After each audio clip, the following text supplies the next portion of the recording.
My name is Anna, and a year ago, I married the love of my life, Paul. Our relationship was everything I had ever dreamed of, full of love, support, and laughter. I couldn't have been happier with how things were going. I work as an accountant mostly from home, and it's a job I enjoy. But there's more to my work life than people usually see. Paul runs his own car parts business, which keeps him busy, but we still have plenty of time together. We love spending our free time with each other, often going to parties with Paul's large group of friends, colleagues, and business partners. I always look forward to these events. I enjoy socializing and being part of Paul's world. One sunny Sunday morning, I was sitting at our kitchen table, drinking coffee and checking emails, when Paul came in with a big grin on his face. "Hey, beautiful," he said, giving me a kiss on the cheek. "Harold's throwing a barbecue at his place. Thought we could head over, have a few drinks, and catch up with everyone. You up for it?" "Sounds perfect," I replied, already excited for the evening. We arrived at Harold's house around 9 p.m. The smell of grilled food and the sound of laughter filled the air as we walked through the crowd. That's when I noticed a striking blonde woman I hadn't seen before. She was chatting with a group of people, her laughter carrying across the yard. "Who's that?" I asked Paul, nodding in her direction. His face tightened just a little. "That's Rachel, my ex-girlfriend." Before I could say anything, Harold spotted us and waved us over. "Paul, Anna, glad you could make it. Come on, let me introduce you to everyone." As we approached the group, Rachel's eyes locked onto us. Her smile widened, but it didn't reach her eyes.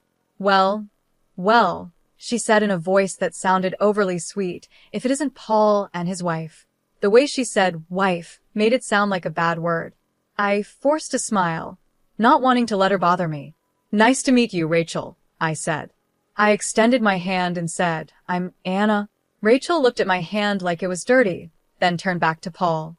"Polly, darling, it's been too long. You must tell me everything you've been up to." I felt annoyed at the way she called him Polly, but Paul stayed calm and stepped in. "It's good to see you, Rachel. Anna and I have been doing great. How about you? Still working at your dad's company?" Rachel's smile faded for a second. "Oh, you know me. I like to keep my options open. Unlike some people, I'm not tied down." The conversation dragged on, with Rachel making subtle digs at me while acting overly friendly with Paul. I tried to stay calm and not let her get to me, but by the end of the night, I was worn out. In the weeks after that first meeting with Rachel, I noticed she started showing up more often at our social gatherings. Each time, she seemed to go out of her way to make me feel awkward or out of place. One Tuesday evening, we were at a dinner party hosted by one of Paul's business associates. I was chatting with some of the other wives when Rachel walked over, holding a champagne glass. "Oh, Anna," she said in that sugary sweet voice, "that's an interesting outfit." I didn't know the librarian look was back in style. I glanced down at my knee-length skirt and blouse, feeling self-conscious. "I think it's appropriate for a dinner party," I said, trying to keep my voice steady. Rachel laughed, a sharp sound. "Of course you do, sweetie. Not everyone can pull off haute couture like I can." I bit my tongue, fighting the urge to point out that her dress looked more suited for a nightclub than a dinner party. Instead, I excused myself and went to find Paul. As time passed, Rachel's behavior became even bolder. She started posting pictures from our gatherings on social media, always making sure to crop me out or block my face. The captions were always little digs at my looks or personality. One day, while scrolling through my feed, I came across a particularly hurtful post. Rachel had uploaded a photo of herself next to an unflattering picture of me. The caption read, "Whose do you think is a better match for Paul? Vote in the comments." I felt my face burn with anger and embarrassment as I scrolled through the comments. Most of them were in Rachel's favor. At the end of the post, she had added, "Looks like the people have spoken. Paul must be a fool to have picked plain Jane over a beauty like me." That evening, when Paul came home from work, I decided to bring it up. "Paul, we need to talk about Rachel," I said as he walked in the door. He sighed and loosened his tie. "What's she done now?" I showed Paul the post on my phone. His face darkened as he scrolled through it. "This is unacceptable," he muttered. "I'll talk to her and tell her to take it down." "That's not enough," I said, my voice trembling a little. "I want you to tell her to stay away from us." I don't want her at our parties anymore. Paul ran his hand through his hair, looking uncomfortable. Anna, I can't do that. She's the daughter of an important business partner. I can't just ban her from social events. So what? I'm just supposed to deal with her bullying me? I asked, my voice rising. Of course not, Paul said, pulling me into a hug. Look, I'll talk to her and make it clear that her behavior isn't okay. But you have to understand, I can't completely cut her out without risking my business relationships. I pulled away from him, frustration building inside me. And what about our relationship, Paul? Doesn't that matter? Of course it does, he said, looking hurt. You know you're the only one I love. Rachel is in the past. I chose you, remember? His words should have made me feel better, but deep down, I couldn't shake the feeling that this was only the beginning of our problems. As I went to bed that night, I couldn't help but wonder if our perfect life was starting to show cracks. In the weeks that followed, Rachel's behavior became even more bold. At every party or gathering, she seemed determined to get under my skin and get closer to Paul. One night, we were at a cocktail party hosted by one of Paul's colleagues. I had chosen a simple but elegant black dress and felt confident and comfortable. That feeling didn't last long. Rachel walked into the room wearing a skin-tight red dress that left little to the imagination. Her eyes immediately locked onto Paul, and she made a direct path toward us. Paul, darling, she said, completely ignoring me, you look absolutely dashing tonight. Before either of us could respond, she placed her hand on Paul's arm, stroking it lightly. Care to dance with me for old time's sake? I felt my anger rising, but Paul smoothly removed her hand from his arm. Thanks, Rachel, but I'm here with my wife. Maybe another time. As we walked away, I felt a small sense of victory, but it didn't last long. Throughout the night, I watched as Rachel kept trying to get Paul alone. She'd call him over to discuss business or ask for help with some made-up problem. To his credit, Paul turned her down each time, always including me in the conversation or quickly returning to my side. But the constant attention from her was wearing on both of us. In the next few weeks, things didn't get better. Rachel's attempts to come between Paul and me became even more frequent and obvious. She would leave flirty comments on Paul's social media, always reminding everyone of their past together. At parties, she would talk loudly about their old memories, making sure to leave me out of the conversation. But it all came to a boiling point at our friend Scott's birthday party. Rachel showed up late, wearing a dress more suited for a red carpet event than a backyard barbecue. As she walked in, she made eye contact with me and smirked. Oh, Anna, she called out, her voice full of fake concern. Poor thing. Didn't you get the memo? This isn't a library book club meeting. Laughter spread through the crowd, and I felt my face turn red with embarrassment. Paul, who had been talking to some colleagues, quickly came over to stand next to me. That's enough, Rachel, he said, his voice low and angry. You need to stop this childish behavior. Rachel's eyes widened, pretending to be surprised. Why, Paul? I'm just trying to help. Someone has to teach your little wife how to dress for these events. Before Paul could respond, I suddenly felt something cold and wet soaking through my clothes. I looked down in shock and saw red wine spreading across the front of my dress. Rachel stood in front of me, an empty glass in her hand, her face showing fake regret. Oh no, she gasped. How clumsy of me. Although, to be honest, that stain is an improvement on that dreadful outfit. The party went quiet, with everyone staring at us. I stood there, wine dripping from my dress, feeling humiliated and furious. But as I looked at Rachel's smug face, something inside me snapped. You know what, Rachel? I said, my voice calm and steady. I'd rather wear this stained dress than spend another minute pretending to be civil with you. Your behavior is pathetic and embarrassing. If you'll excuse me, my husband and I are leaving. I turned to Paul, who was looking at Rachel with a mix of shock and disgust. Let's go home, I said. As we walked toward the exit, I heard Rachel's shrill voice behind us. Paul, darling, don't go. Stay, and I'll take good care of you. Paul didn't even turn around. He put his arm around me and said loudly enough for everyone to hear, the only person I want taking care of me is my wife. Goodbye, Rachel. As we drove home in silence, I couldn't shake the feeling that a line had been crossed. Rachel had shown her true colors, and there was no going back after this. One sunny morning, Paul came into our bedroom with a serious look on his face. "Anna, I have to go on a business trip," Paul explained. "It's important for the company. I'll be gone for about a week." I nodded, trying to ignore the small knot of unease in my stomach. "Okay, when do you leave?" "Tomorrow morning," he replied. I'm sorry for the short notice. It came up suddenly. I forced a smile. "It's fine, I understand. Your business is important." The next day, Paul left for his trip, and I found myself alone in our house. The week passed slowly. I kept myself busy with work to distract from the emptiness. On Tuesday evening, my phone rang. To my surprise, it was Rachel. "Anna, darling." Her overly sweet voice came through the phone. "I'm organizing a little get-together tonight, just a small group of 12. I'd love for you and Paul to come." I hesitated. Paul's out of town on business, actually." "Oh, what a shame," Rachel said, but she didn't sound disappointed at all. "But you should still come. It'll be a great chance for us to bury the hatchet and start fresh. What do you say?" Every instinct told me to say no, but a part of me was curious. "I'm not sure," I said, hesitating. "Oh, come on," Rachel urged. "It's at Malizia Taverna. You know the place, right? Very exclusive. It'll be fun, I promise."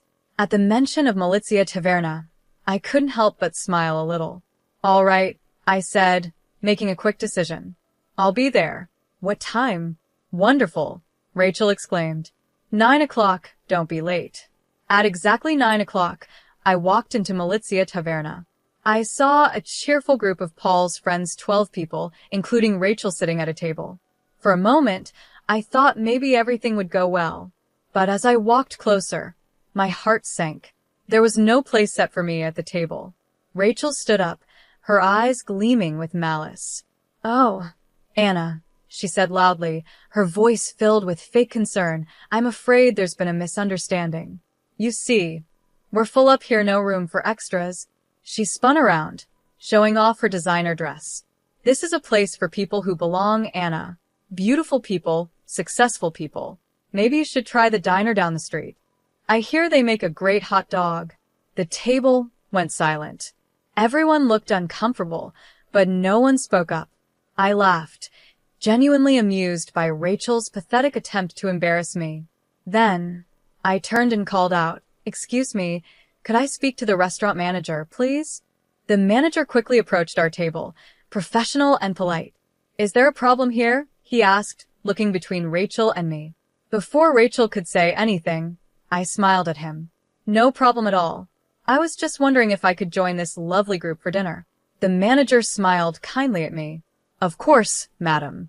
Let me get you a comfortable chair right away." As he walked off to fetch the chair, Rachel's face twisted with rage. "Excuse me," she blurted out. "I booked this table for 12 people," Rachel said, her voice sharp. "She wasn't invited, and there's no room for her here." The manager returned with a plush chair, placing it at the table.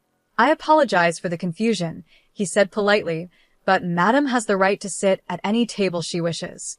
After all, she is the owner of Malizia Taverna." A collective gasp spread around the table. Rachel's mouth opened and closed like a fish out of water, while Paul's friends stared at me in disbelief. One of them, Scott, spoke up. "But Anna, I thought you were an accountant? That's how Paul introduced you to us." I smiled and shrugged modestly. "I am an accountant. I do the books for my restaurant. I've never been one to flaunt my wealth. I prefer to judge people by their character, not their bank account."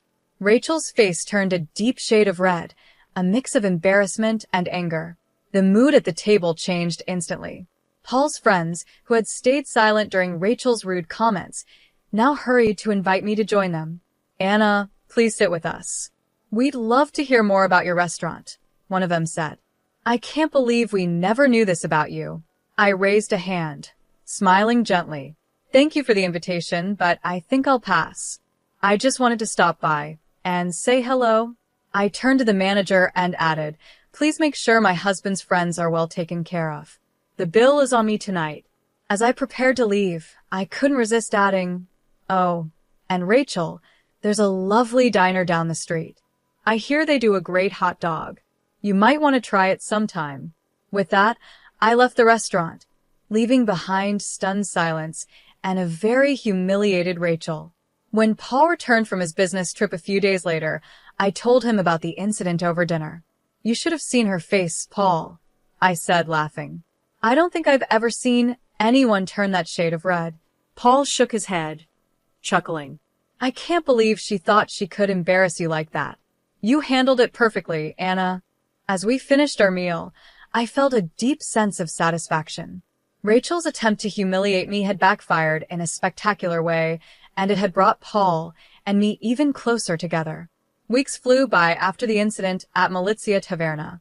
Life settled into a comfortable rhythm, and Rachel's humiliation became a funny story Paul and I shared over dinner. One crisp morning, as I was checking my emails, I noticed something exciting. An invitation to participate in the prestigious Entrepreneur of the Year Award program, specifically in the Successful Entrepreneurial Debut category. My heart raced as I read the details. This was a huge recognition of all the hard work and success I had achieved with the restaurant. Paul and I decided to attend the event together. On the night of the awards, we dressed in our best. Paul looked handsome in his tuxedo, and I chose a simple yet elegant gown that made me feel confident and strong. The venue was amazing, filled with the city's most successful and influential people. As we mingled, I saw many familiar faces, friends, acquaintances, and several of Paul's business associates. The room buzzed with excitement. At one point, Paul left to talk with some colleagues, and I stood by the champagne fountain, admiring an impressive ice sculpture. Suddenly, I heard a familiar voice hiss in my ear. "What are you doing here?" I turned to see Rachel glaring at me, her face twisted with anger. "I was invited," I said calmly, showing her my invitation. Rachel's eyes narrowed. "This event is for the rich and successful people of the city. People like me and my father. You don't belong here, you upstart. How dare you try to fit into our world? Get out before you embarrass yourself." I stayed calm, looking around the room until I spotted the people I was waiting for. Smiling, I waved to two older gentlemen in sharp suits who were talking nearby. As they approached, Rachel continued her rant, but I ignored her. When the men reached us, I warmly hugged one of them. "Dad, I'm so glad you could make it," I said, kissing his cheek. I turned to the other man and extended my hand, which he shook with a smile. "Mr. Noah, it's wonderful to see you again." Rachel's jaw dropped as she realized who the second man was. She turned to him, her voice rising in disbelief. "Daddy, what are you doing? How can you be friendly with her? She's just an accountant who got lucky and now thinks she's one of us. She doesn't belong in our world." Mr. Noah's face turned red as he listened to his daughter's outburst. His usually calm eyes were now filled with anger. "Silence," he roared, making Rachel flinch. He gestured to my father. "This man is Randy Savage, one of the most successful entrepreneurs in the country and my valued business partner. Your ignorant words could ruin a multi-million-dollar deal." Rachel's eyes widened in shock, but instead of backing down, she pushed further. "Then cancel the deal, Daddy. We don't need to do business with her family. They're beneath us." Mr. Noah's face grew even redder, anger boiling over. His voice rose, catching the attention of everyone in the room. "That's enough. Your behavior is inexcusable." He pointed a finger at Rachel. "From this moment, you're cut off. No more allowance, no more credit cards, and that luxury apartment you're so fond of? Consider yourself evicted." Rachel's mouth fell open in shock. Her father then turned to us, his tone softening. "Mr. Randy, Anna, please accept my deepest apologies for this shameful scene." He turned back to Rachel. "Leave immediately. You've shown you're not worthy of being here." At that moment, Paul pushed through the crowd that had gathered, his face full of concern and anger. "What's going on here?" he demanded. Before anyone could answer, he saw Rachel and shook his head in disgust. "I should have known. Now I remember why I broke up with you, Rachel. You never learned how to behave in polite society." Rachel's tough exterior finally broke, and tears began streaming down her face, leaving black streaks of mascara behind. "Daddy, please. she cried, reaching for Mr. Noah's arm. "I'm sorry, I didn't know." "Please don't do this." But Mr. Noah pulled his arm away. "I have business to discuss with my partners," he said coldly, turning his back on her. "Goodbye, Rachel." As Mr. Noah walked away with my father, Rachel stood alone in the middle of the ballroom, her shoulders shaking with sobs, mascara running down her cheeks. The crowd slowly moved away, leaving her standing there, completely humiliated. The rest of the evening felt like a blur. When it was time for the award ceremony, I heard my name called for the Successful Entrepreneurial Debut category. In a daze, I walked up to the stage. As I accepted the award, I spotted my father and Paul in the audience. They were both standing, clapping loudly, their faces full of pride. Their excitement lifted my spirits, and I felt a wave of joy and accomplishment wash over me. In the weeks after the awards ceremony, life found a pleasant new rhythm. The golden statue sat on our mantel, a quiet reminder of that unforgettable night. Paul and I continued to attend parties with his friends and business associates, but without Rachel's toxic presence, the gatherings became much more enjoyable. The atmosphere was lighter, the conversations more real, and there was more laughter. One evening, as we were getting ready for another social event, Paul came up behind me while I was putting on my earrings. He wrapped his arms around my waist and said, "You know, I've noticed how much more fun these parties have been lately." I smiled at him in the mirror. I was just thinking the same thing. It's amazing how one person's absence can change everything. Paul nodded, looking thoughtful. "Speaking of absence, have you heard anything about Rachel lately?" I shook my head. "Not really. She seems to have disappeared completely. Although I did overhear Scott talking to his wife at the last party. Apparently, there's a rumor that Mr. Noah sent Rachel to another state. Something about not wanting her to embarrass him or the family business anymore." Paul raised an eyebrow. "Wow, that's pretty drastic, but I can't say I'm surprised after how she acted at the award ceremony." I turned to face him, adjusting his tie. "It's a shame, really. She had all that privilege, but she never learned to appreciate it or use it wisely." As we drove to the party, I thought about how much my life had changed over the past year. From dealing with Rachel's drama to the unexpected recognition for my business, it had been a whirlwind of experiences. But through it all, my relationship with Paul had only gotten stronger. And as for Rachel, I honestly hoped she'd find her way eventually.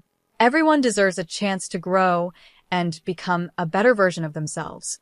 Maybe her fresh start in another state would be just what she needed.